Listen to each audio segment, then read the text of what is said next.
To begin the installation of the SDIK kit, you need to start disassembling your rifle, beginning with these two screws. After removing the screws, the rifle should come apart easily. Be mindful of the magazine catch and the trigger guard. It might come off or break.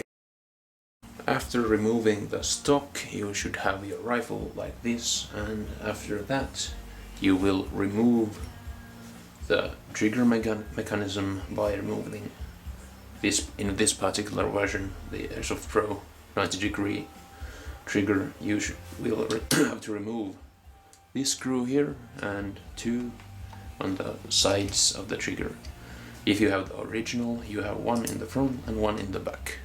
And of course you need to remove the trigger guard. After removing the trigger guard, you will have to remove the sear that holds your spring guide in position.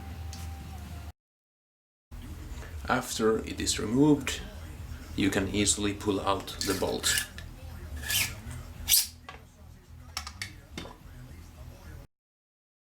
After removing the trigger system, you should unscrew this, separating the barrel from the bolt housing. Then you should have the bolt and place it inside the bolt housing. It should lock in place, and try to keep the plastic guiding rings in place while doing so.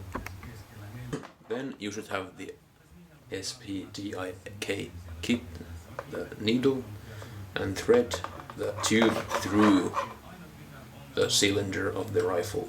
It might be a bit tricky, but you should pull it through. After you've got it through the bolt carrier and the bolt, once you have it in place, take the supplied spring, put it inside and around the brass needle, and then put the cylinder, the red cylinder, on top of. That should fit nicely. Then you might as well put it aside and take the cylinder head and screw it in place. Then you take the tube and run it through the hole that is located in the trigger system.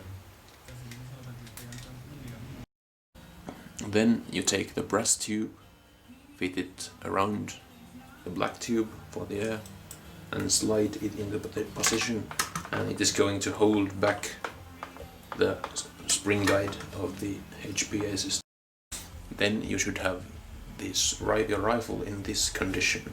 You might find it easier to remove the trigger system and place the brass tube before putting the trigger system in place.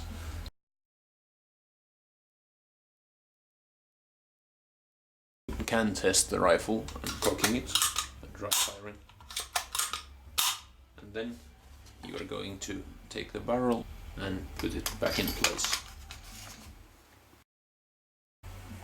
After the rifle is completely assembled, in this point you are going to thread the tube through the stock.